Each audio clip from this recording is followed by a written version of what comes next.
And finally, we'll take a look at an algorithm that does guarantee maximum security. This is the advanced encryption standard. The cipher was entered into the competition we mentioned. It was developed by two Belgian cryptographers. The advanced encryption standard is also referred to as the Rijndael, from the name of its creator. The difference between the two is that Rijndael is more flexible. Some Rijndael-supported block size and key size combinations have not been certified by AES. The algorithm doesn't support these options now. The winning cipher was selected in 2000, over 12 years ago.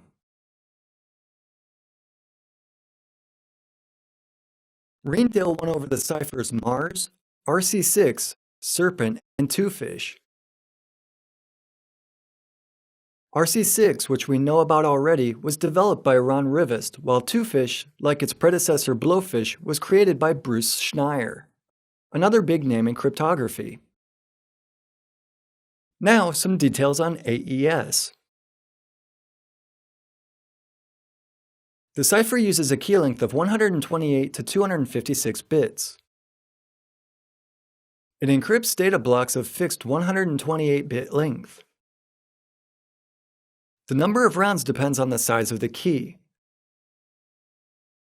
The suggested key today should be 256 bits in length, although this mode is significantly less efficient than the 128-bit mode.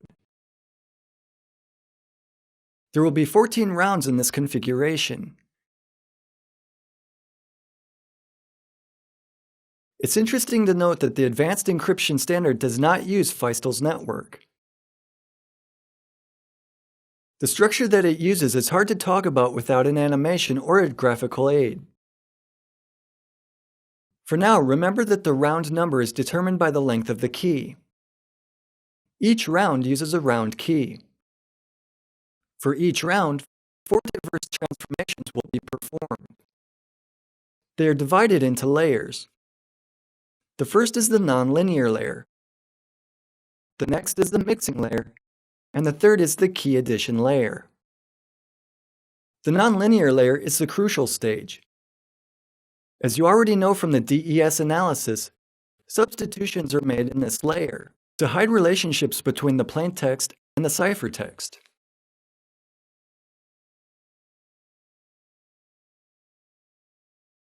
So let's now take a closer look into AES.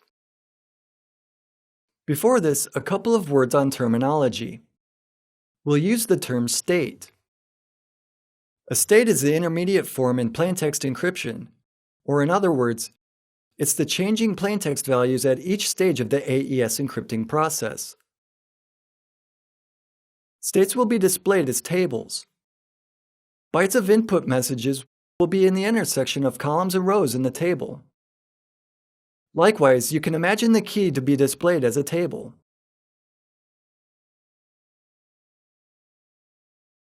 The first transformation, the nonlinear transformation, is the most important one. It's called the sub-byte step. A substitution box is again used. And again, we'll locate a value of the ciphertext bits based on the values of the plaintext bits. This relationship is completely nonlinear.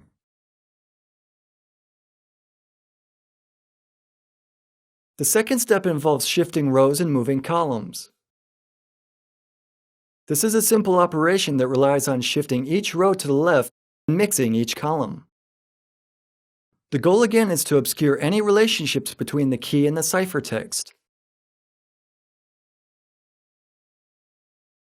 In each round, except the final round, rows and column positions are transposed. The final round involves only row shifting. At the end of each round, a key is combined with the state.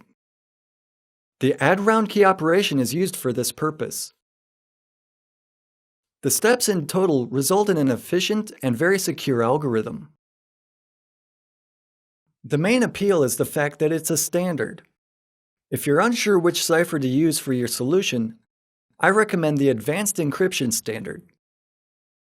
No one ever got fired for implementing an adopted standard.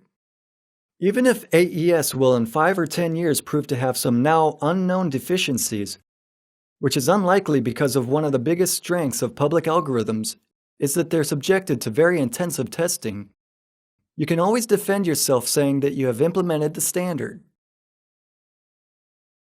You can't be blamed for failing to predict it to have some faults.